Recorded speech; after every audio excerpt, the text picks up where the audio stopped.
I wish I could tell you I didn't see it coming, that the comment took me by surprise, but the truth is, I did. I felt it building, like a storm in the pit of my stomach all morning. The auditorium buzzed with excitement, the kind that dances on the surface like sunlight on water.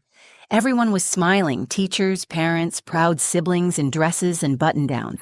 Balloons floated near the stage, gold and navy blue, matching the school colors. I stood near the back, hands in my jacket pockets, silently rehearsing my smile. The one that says, "I'm fine, really." Kayla looked stunning, her cap slightly crooked in the cutest way, eyes sparkling with that kind of joy you can't fake. We're proud of her, truly. But as the family huddled around her for photos, I felt it again, that weight, like I didn't quite belong in the frame. Then came the moment. My mother leaned over Kayla's shoulder, brushing a speck off her gown with this overly performative tenderness. Her voice, soft but clear, said, "And this one actually achieved something, unlike her." Her eyes didn't even flicker toward me. She didn't need to. Every syllable hit its mark. My breath caught in my throat like I'd swallowed ice. I stared at the floor, willing it to swallow me whole. Uncle Richard, always ready to throw gasoline on any fire, chuckled and added, "The other one couldn't even graduate a marriage." He said it like it was a punchline. And it landed. Even the teachers standing nearby gave those tight, polite smiles people wear when they don't want to get involved, but also don't want to seem rude. That kind of smile that cuts deeper than a straight-up insult. I felt Liam shift beside me. He didn't say anything, but I saw him glance up at me, his brow furrowing just a little. I forced a smile down at him, the kind of smile I've perfected over years of hiding hurt. Why did it still sting so badly? I wasn't new to this. I knew my family saw me as the disappointment, the one who didn't finish college, who got divorced, who was too emotional and too difficult, too much. But it still felt like a fresh slap every time they said it out loud, especially in front of my son. My hands trembled as I pulled my jacket tighter around me, suddenly cold despite the warm spring air. My stomach clenched, tight and heavy. I thought about walking out, just grabbing Liam's hand and disappearing into the crowd. Would they even notice? I caught my mom's expression. She was beaming. Not at me, of course. At Kayla, at the daughter who made the right choices. And Kayla, to her credit, looked uncomfortable. Her smile faltered. She glanced at me, and for a moment I saw something like guilt flicker in her eyes. But she didn't say anything. No one did. And in that silence, I felt so small, like background noise at someone else's celebration. I looked down at Liam again. His fingers were gripping the hem of my blouse, tightly. His jaw was clenched, lips pressed into a thin line. He didn't say anything, but his body said everything. My heart twisted. He heard that. He understood it.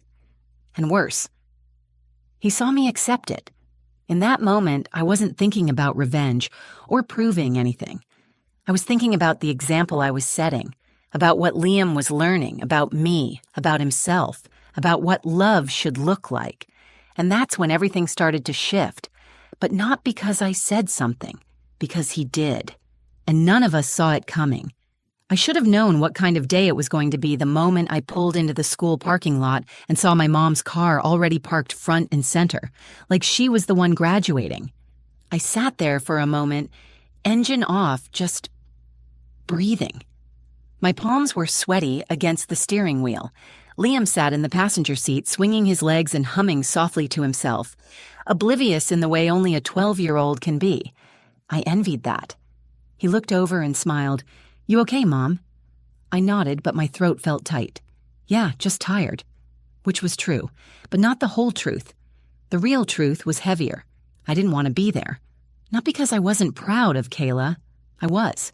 She worked hard, stayed focused, did everything right. Graduated with honors. But every time I looked at her, I couldn't help but feel like I was looking at the version of myself my mother wished she'd gotten. I'm Alina, by the way. 36, divorced, no degree, one child. I dropped out of college when I was 23 to have Liam. His father left a year later, and I never went back. Life happened fast, and most days it felt like I'd been trying to catch my breath ever since. My mom, Gloria, never really got over the fact that I threw away my future. She told me once, flat out, that she'd expected more from her firstborn. That comment has echoed in my head more times than I'd like to admit. Kayla came along 8 years after me. Our dad passed away before she even hit kindergarten, so I was already out of the house by the time she was old enough to really notice the difference in how we were treated. Or maybe she did notice, and just learned not to rock the boat. She was always the golden girl, smart, polished, easygoing. She played piano. She got straight A's. She never talked back. And while I was changing diapers and working late shifts at a diner, she was going to summer STEM camps and homecoming dances. The gap between us wasn't just years, it was worlds. Still, I made peace with it, or tried to, because Kayla never rubbed it in. She was kind to Liam, invited us to things, always smiled when she saw us. It wasn't her fault that our mother held her up like a trophy and treated me like a cautionary tale. But graduation day. It brought every buried feeling right back to the surface. Walking into that auditorium felt like walking into a pageant I was never meant to win. Everyone had their roles. The proud mom, the shining graduate, the doting relatives. And then there was me, standing off to the side in last year's dress, hair pulled into a messy bun I hadn't planned on still wearing. I told myself it didn't matter, that I was here for Kayla, not to impress anyone. But then I saw my mom's face light up when she spotted my sister across the room. That warm, proud expression, one I used to imagine seeing on her face when I was a little girl. I hadn't realized how much I missed it until I saw it aimed at someone else. I tried to focus on Liam. His hand in mine grounded me.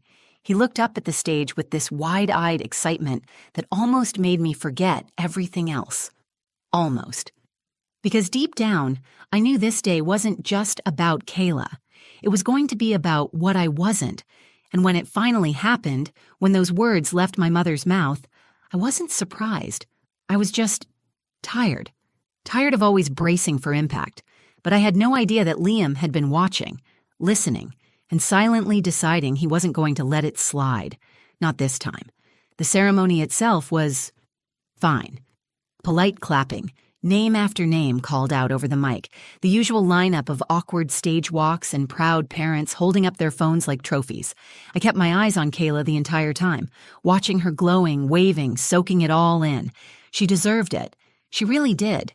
But that didn't make standing there any easier. I held Liam's hand, my fingers resting lightly over his. I could feel him shifting his weight from one foot to the other, a little bored, a little warm. I knelt down once to whisper, "Almost done," and he nodded, resting his head briefly against my shoulder before straightening again. When they called Kayla's name, my mother clapped louder than anyone else. She even whooped. I smiled, but it didn't quite reach my eyes. I tried. I really did.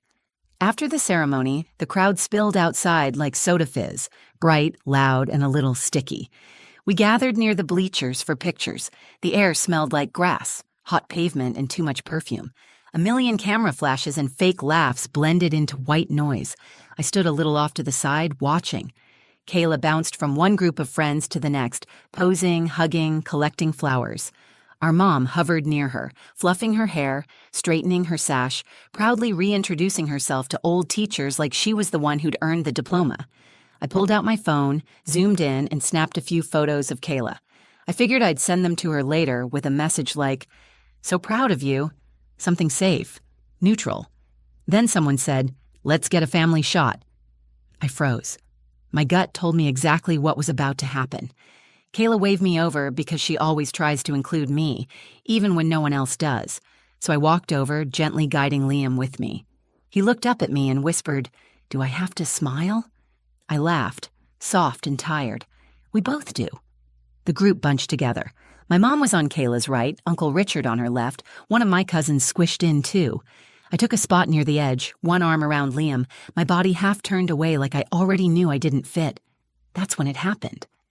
Mom leaned over Kayla's shoulder, adjusted her cap with delicate fingers, and said, so casually it felt like a reflex, "And this one actually achieved something. Unlike her." I didn't move. I didn't blink. I didn't even breathe. The words sliced through the soft noise around us like a needle popping a balloon. There was a pause, just a second, but long enough for it to settle into the space between us. Then Uncle Richard chuckled, shaking his head like he was the comic relief in some family sitcom. The other one couldn't even graduate a marriage, he added, smiling like he was being clever. A few teachers nearby glanced over. One smiled awkwardly and quickly looked away. My body stiffened. I could feel my face flush, hot and prickly like I'd stepped into a spotlight I hadn't asked for.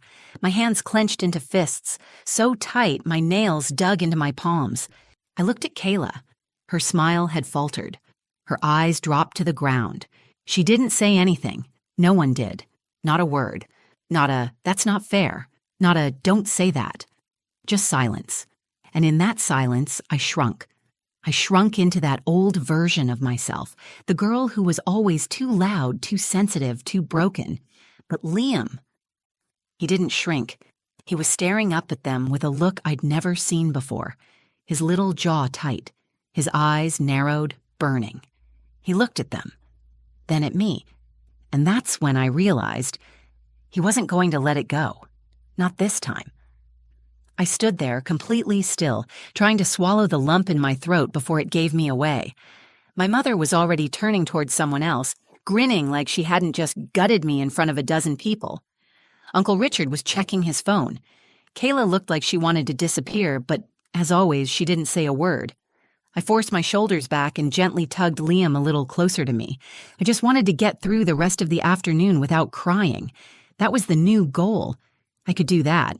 I'd done it 1,000 times before. "Come on," I whispered, mostly to myself. "Let's just go." But Liam didn't move. I glanced down at him, and he was still staring at them, still holding that look, his little brows furrowed, jaw clenched so tightly I could see the muscle jump in his cheek. He was breathing through his nose, quick and shallow, angry but quiet. And then he let go of my hand.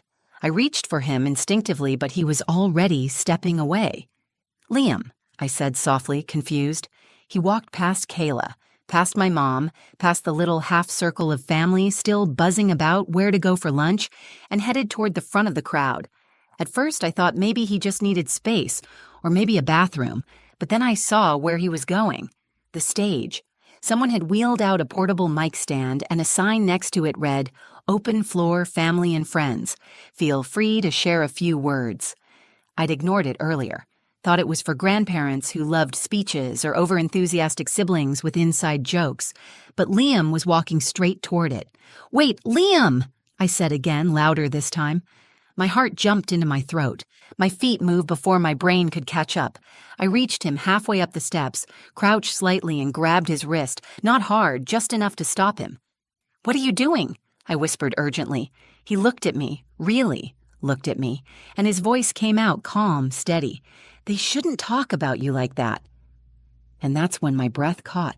He wasn't trying to start a scene. He wasn't trying to be brave. He was just telling the truth. Like it was obvious. "Liam, it's not," I started, but he shook his head, gently pulled away and walked up to the mic. The crowd was thinning, distracted by photos and greetings, but a few people noticed. Some teachers, a few parents, Kayla. I stood at the base of the steps, frozen. My first instinct was panic. I imagined him embarrassing himself, or me. I imagined him getting flustered or stumbling over his words, or worse, being laughed at. But when he tapped the mic and it made that soft thump through the speakers, everything around us quieted. Eyes turned. Conversations died out. And suddenly, all I could hear was the pounding in my chest.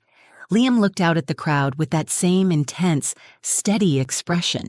He wasn't nervous. He wasn't shaky. His hands were at his sides, his posture upright. He looked so small standing there, barely reaching the mic, but he also looked taller than I'd ever seen him. The silence stretched, and in that silence, something shifted inside me. This wasn't the story I thought I was living. It wasn't about shame or failure or being overlooked. It was about the voice I hadn't realized I'd passed on, the one that had quietly been learning, growing, waiting for a moment like this. Liam stood there, just a kid at a microphone that was slightly too tall for him. The wind caught his hair gently, and I watched him reach up and adjust the mic like he'd done it before. He hadn't. The world was still. Not just quiet, still. People turned. Conversations paused. A few phones lifted slowly. The principal, halfway into a conversation with a teacher, turned toward the stage, eyebrows raised, and then he spoke. "My name is Liam," he said, clear and steady. "I'm 12. My Aunt Kayla just graduated. She's really smart, and I think she's awesome." He paused, glanced toward Kayla. She smiled back, tentative but touched. "But I want to say something about my mom." The weight of those words hit me before he even continued. My heart was in my throat. I wanted to run up and grab him, or maybe shield him, but my feet were glued to the grass. Something told me, don't move. Let him finish. Liam looked right at the crowd. "She didn't graduate college," he said, matter of fact. "She didn't stay married. She works a lot.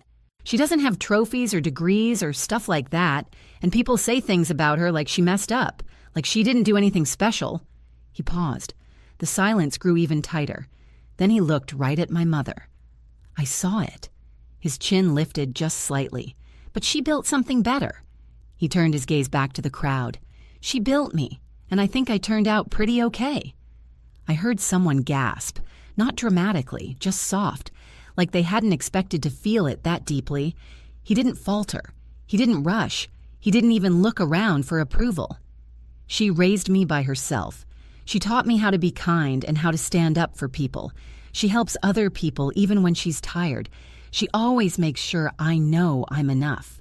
And today, I wanted her to know she's enough too." My eyes blurred. I couldn't stop the tears now. I didn't even try. I looked at my mother. Her smile was gone. Her lips were pressed together in a way that looked like regret or confusion. She was blinking rapidly. Uncle Richard was staring at the ground, shifting awkwardly. No jokes now. Kayla's hands were clasped at her chest. Her eyes were glassy. And me? I stood there frozen, my hands shaking, my heart cracked wide open. Not from pain this time, but from the sheer power of that moment. Of him, the boy I raised, the boy I worried about constantly. If I was doing it right, if I was giving him enough, if he'd grow up resenting me for everything I couldn't provide. But right then, I didn't see resentment. I saw pride. I saw love, unshaken and unconditional. Liam stepped back from the mic. No bow, no dramatics, just walked calmly down the steps and straight to me.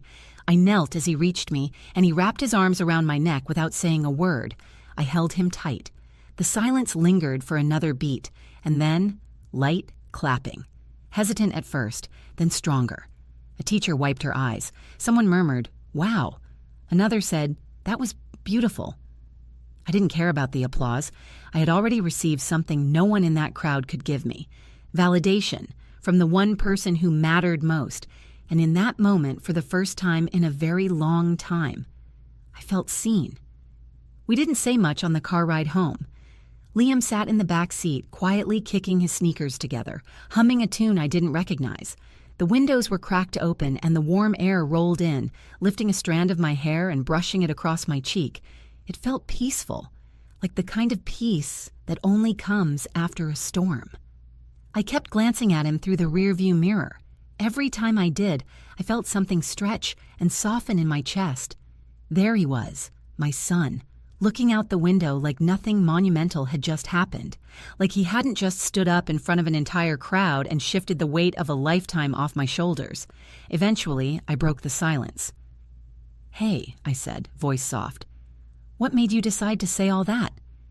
He looked at me, then shrugged. "I don't know. It just felt true." It just felt true. That sentence knocked the wind out of me more than the insults ever had. I nodded, unable to speak for a moment. My eyes burned again, but this time I let the tears come without apology. That night, after Liam went to bed, I sat in the kitchen with a cup of tea, staring out the window into the dark. The house was quiet except for the hum of the fridge and the soft creak of old floorboards settling. I thought about everything.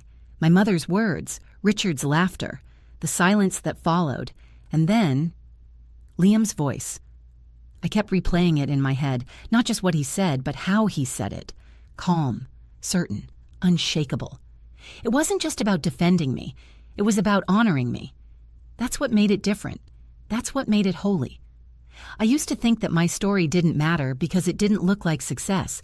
I didn't have a degree to frame or a ring to polish or some polished career to make my mother proud. I had stretch marks. I had unpaid bills. I had a scar under my chin from dropping a plate while crying in the kitchen when Liam was 2, and I was too tired to even clean it up. But Liam didn't see any of that as failure. He saw love, effort, strength. And somewhere in the blur of those years, I guess I forgot that he was watching me, learning from me. Not the version of me that my family judged, but the real one, the one who stayed, the one who kept going. A few days after the graduation, Kayla texted me, just a short message. "Liam is amazing. You should be so proud. I'm sorry for how they treat you. You deserve better." I stared at that message for a long time. It wasn't an apology for what she did, but maybe it was for what she hadn't done. Still, it meant something. As for my mom, well, nothing changed, not out loud anyway. But at our next family gathering, she didn't say anything sharp. No jabs, no sideways glances, just polite conversation. Civil, measured. And maybe that's all I'll ever get. But the thing is, I don't need her validation anymore because now I know the truth. I didn't fail. I raised a boy who can stand in front of a crowd and speak with heart. A boy who knows what love looks like. A boy who isn't afraid to say the hard thing when it matters most. That's more than a degree, more than a marriage certificate, more than anything they ever gave me. And if that's not building something better, then I don't know what is.